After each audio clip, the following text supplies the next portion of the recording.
Now we start question number 8 NCERT miscellaneous exercise half angle property based question है, तो इसलिए पहले मैंने 8th क्वेश्चन लिया है करने के लिए।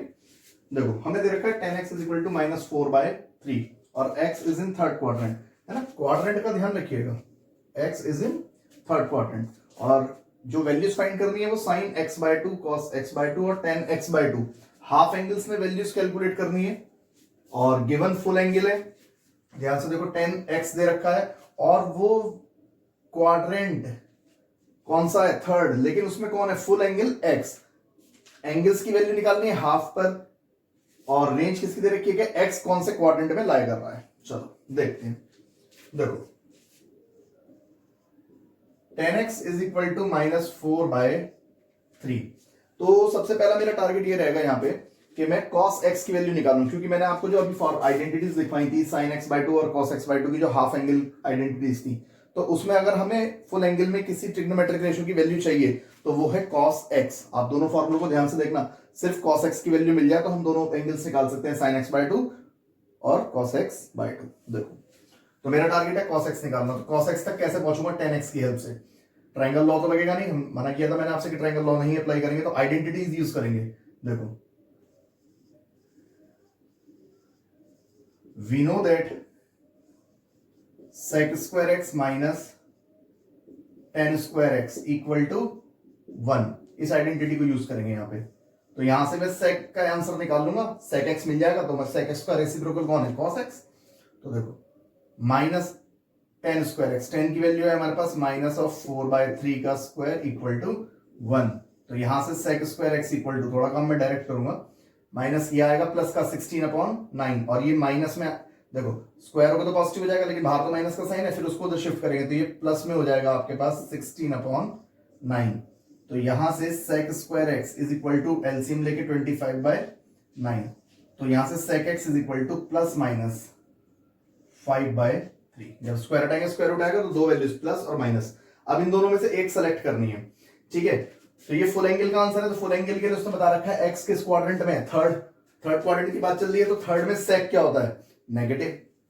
तो this imply sec x is equal to minus का 5/3।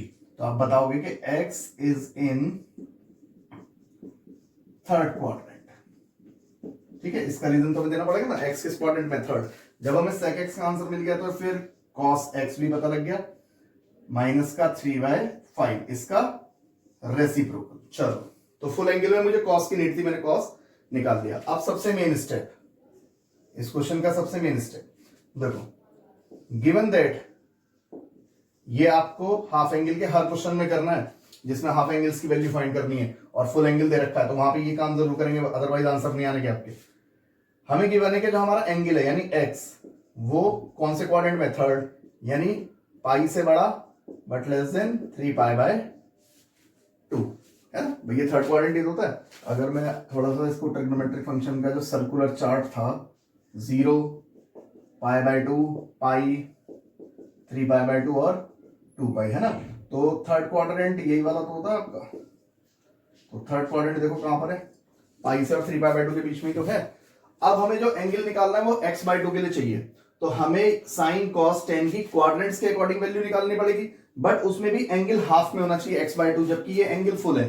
तो इसको हाफ में कन्वर्ट करने के लिए एक काम करो, divide by 2 in all the inequalities, जितनी भी इनइक्वालिटी है आपके पास है सब में 2 से डिवाइड कर दो, तो हो जाएगा π/2 x/2 और ये हो जाएगा, जैसे 2 से डिवाइड करोगे 3π/4। तो हमारा जो हाफ एंगल है ये हुआ हमारा हाफ एंगल x/2। अब देखो उसकी रेंज कहां से आई, π/2 से लेके 3π/4, तो π/2 तो देखो ये हो गया और 3π/4 का मतलब कितना हुआ, π/4 का मतलब 45, 45 3 135, 90 और 135 के बीच में, तो मेरे अकॉर्डिंग 135 यहां कहीं होगा, जिसको 3π/4 इनके बीच में यहां कहीं होगा। तो ये जो एंगल हमारा हाफ एंगल है x/2, वो इस शेडेड पार्ट में लाई कर रहा है, जहां मैंने आपको शेड करके दिखाया है। तो ये जो भी शेडेड पार्ट है तो सेकंड क्वाड्रेंट का ही पार्ट है ना, तो बस क्वाड्रेंट की नॉलेज होनी चाहिए। सेकंड क्वाड्रेंट का पार्ट है, तो सेकंड क्वाड्रेंट में सिर्फ साइन पॉजिटिव होता है, बाकी दोनों की वैल्यूज नेगेटिव आएंगी। तो ये इसलिए चेंज करना जरूरी है कि sign x/2 cos x/2 tan x/2 की जो वैल्यूज हम निकालेंगे उसमें ये भी ध्यान रखना है हमें कि कौन सी वैल्यूज नेगेटिव आएंगी और कौन सी वैल्यू पॉजिटिव। तो क्वाड्रेंट के अकॉर्डिंग, दैट्स व्हाई ये सबसे इंपॉर्टेंट काम है, आपको चेंज करना पड़ेगा। अब इससे ये पता लग गया कि सेकंड क्वाड्रेंट में ही वर्क करना है हमें। देखो मेन क्वेश्चन गिवन था थर्ड क्वाड्रेंट में, हाफ एंगल कन्वर्ट होकर पहुंच गए सेकंड क्वाड्रेंट, तो आंसर सारे सेकंड क्वाड्रेंट के निकलेंगे हाफ एंगल के। देखो नाउ सबसे पहले साइन x/2, ठीक है, तो इसकी आइडेंटिटी मैंने आपको लिखवाई थी 1 minus cos x/2, it means sine x/2 is equal to under root 1 minus cos x का आंसर है -3/5, -3/5/2, यानी sine x/2 is equal to under root.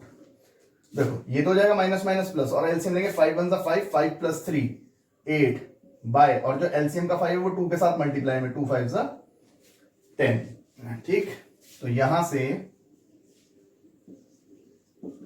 Sign x/2 is equal to, तो प्लस माइनस, जब हम इसका स्क्वायर रूट हटाएंगे तो दो साइन आएंगे प्लस माइनस, तो इसको लिख सकते हैं ऊपर 2√2 और नीचे √10, या मैं इसको ऐसे भी लिख सकता हूं, इसके आगे मैं यहां से लिख रहा हूं प्लस माइनस 2/√5, क्योंकि √10 को क्या लिख सकते हैं, √5 × √2, √2 से √2 कैंसिल हो जाएगा, तो ये वैल्यू आई आपके पास। अब इनमें से एक वैल्यू सेलेक्ट करेंगे हम, तो देखो, तो दिस इंप्लाई साइन x/2, तो प्लस की लेनी है या माइनस की, तो क्वाड्रेंट पता तो लग रहा है, सेकंड क्वाड्रेंट में था जो मैंने शेडेड पार्ट किया था, तो सेकंड क्वाड्रेंट में साइन पॉजिटिव होता है, तो यहां से प्लस की वैल्यू 2/√5 ये आएगा। इसका रीजन भी तो लिखेंगे क्यों लिया, तो आप बस सिर्फ इतना लिख दो कि जो आपका x/2 था ये रेंज लिख दो उसकी, क्या आपने चेंज करी थी π/2 से 3π/4, तो यहीं से टीचर देख लेगा कि ये आपने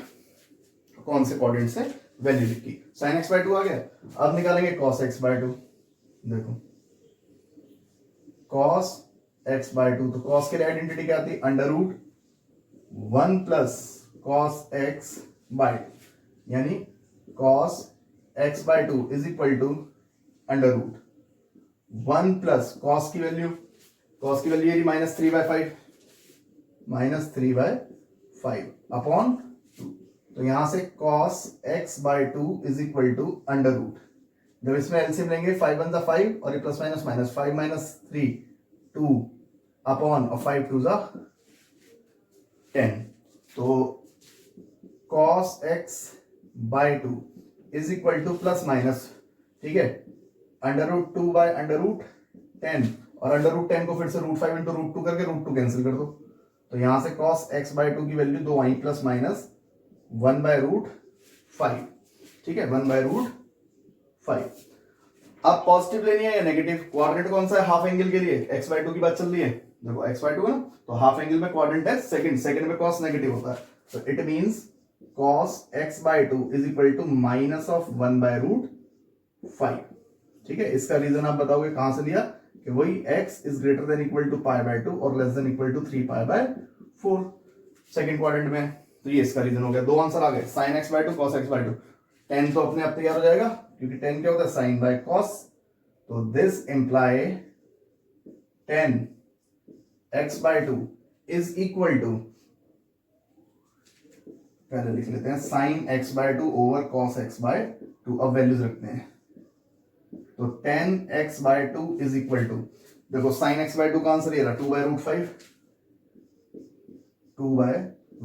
ओवर cos x/2, और cos x/2 का आंसर हमारे पास है माइनस का 1/√5, तो 10x/2 इज इक्वल टू √5 से √5 कैंसिल, सिर्फ बचा -2, और देखो अगर आपने साइन और कॉस के आंसर बिल्कुल करेक्ट निकाले, यानी उनके साइन के अकॉर्डिंग नेगेटिव या पॉजिटिव, तो 10 अपने आप ठीक आ जाएगा। देखो अपने आप ही नेगेटिव वैल्यू आ गई 10 की, और 10 सेकंड क्वाड्रेंट में नेगेटिव ही तो होता है, हाफ एंगल में नेगेटिव।